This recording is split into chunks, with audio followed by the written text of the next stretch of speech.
The jury looks ready to announce its sentence for James Holmes, so let's take a moment and listen in.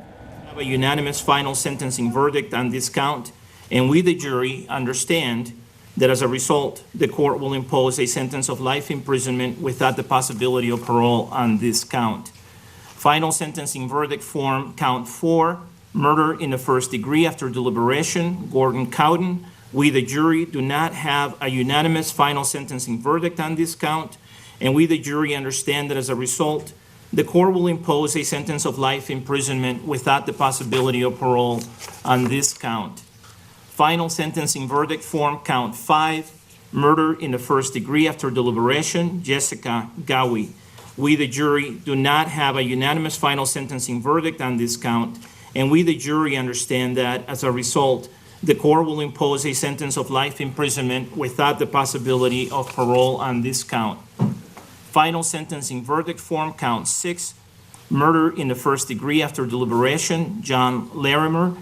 We, the jury, do not have a unanimous final sentencing verdict on this count, and we, the jury, understand that as a result, the court will impose a sentence of life imprisonment without the possibility of parole on this count.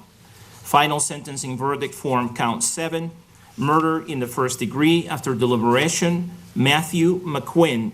We, the jury, do not have a unanimous final sentencing verdict on this count, and we, the jury, understand that as a result, the court will impose a sentence of life imprisonment without the possibility of parole on this count. Final sentencing verdict form, count 8, murder in the first degree after deliberation, Michaela Merrick. We, the jury, do not have a unanimous final sentencing verdict on this count, and we, the jury, understand that as a result, the court will impose a sentence of life imprisonment without the possibility of parole on this count. Final sentencing verdict form, count 9, murder in the first degree after deliberation, Veronica Mosher Sullivan. We, the jury, do not have a unanimous final sentencing verdict on this count, and we, the jury, understand that as a result, the court will impose a sentence of life imprisonment without the possibility of parole on this count. Final sentencing verdict form, count 10, murder in the first degree after deliberation, Alex Sullivan.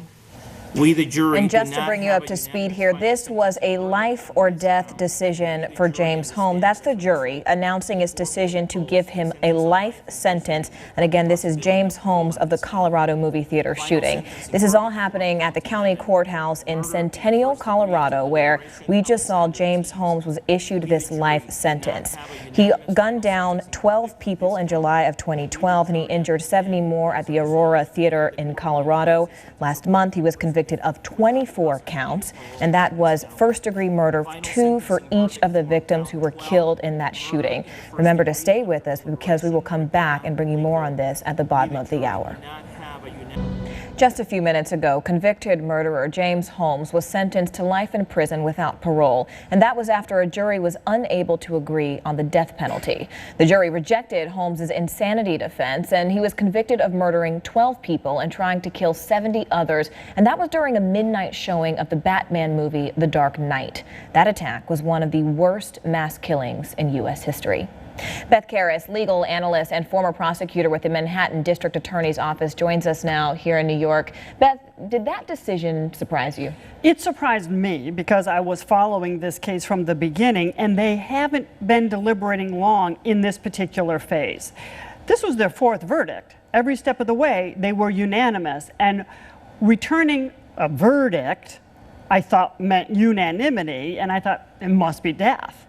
So I was surprised, but there is an option on the verdict sheet that says we cannot, or we are not unanimous as to death. We understand the court will now sentence him to life without parole. The sentencing isn't going to happen. Yeah, it starts on August 24th, and it's going to take 3 days because victims have a right to speak at sentencing. Which raises the question, you know, the victims, the survivors of the attack, and even the families of the victims were really split on how this should be handled. So is there an appeals process that they can take? Well, there will be an appeal, sure. He's getting a life without parole sentence. mandatory 12 times over, and then he can get up to like 48 years for 70 other counts. So he's never going to get out, but he'll have an appeal. This judge, however, and I've been in the criminal justice system reporting on it or trying cases for 30 years, he's one of the best jurists that I've seen, makes a complete record, smart as can be, knows the law. I just don't see a lot of appellate issues. So what do you think ultimately swayed the jury here? Why didn't they give him There's the death someone penalty? on that jury who believes that his mental illness is the main mitigator, okay? I'm fine with giving him life without parole, but I'm not going to be responsible for his death because of his mental illness. Somebody is saying that. I don't know what the split is yet. It's too early. Maybe the jurors will be speaking soon. It may be a healthier split than 11-1 or 10-2, but there's someone on that jury who was willing to agree with everybody else, 1 or 2 or more, with everybody else on every other verdict they returned, but when it came to death, But Beth, hold on, go back a minute. You're talking about this issue of mental illness, and the reality of it is he has been diagnosed a schizophrenic, but the jury already decided that, hey, look, we know you're mentally ill, but that still means you knew right from wrong, which is also what the psychiatrist said. Right, but mental illness was a factor 2 different ways in this case. One, as part of the insanity defense, which is what you just described, and they rejected that and they convicted him.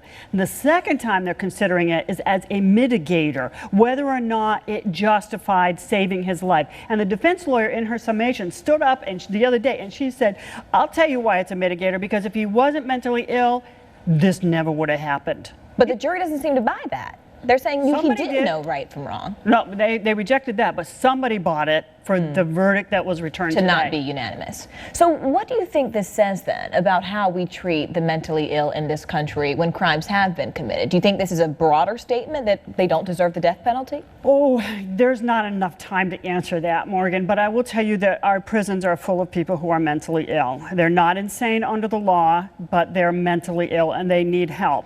But that doesn't mean we have a duty, we, the people, law enforcement, have a duty to protect everyone else from somebody who's mentally ill, who might take a cleaver and stab someone on the street, right? We have to do something with the mentally ill people. Incarcerating them en masse may not be the answer, but it's the best we're doing right now. He needs treatment, he's going to get treatment, but this is a man who was a neuroscience PhD student, bright man, who plotted this murder for months, who carried on his life making right from wrong decisions all along. Nobody detected anything going on. Booby-trapped his apartment so it would blow up if law enforcement went there and distract the first responders. They'd go to his apartment so he could kill more people in the theater. I mean, it was a diabolical act he engaged in, but if he weren't mentally ill, he wouldn't have done it. That's the argument. I don't know what the answer is. Throwing a lot of people in prison is not a good thing either, but violent felons need to be apart from society to protect you, me, and everyone else. We saw 12 people pay the ultimate price. All right, Beth Karras, thanks so much for joining us this evening. My pleasure. Ours. I'm the leading state sponsor of terrorism.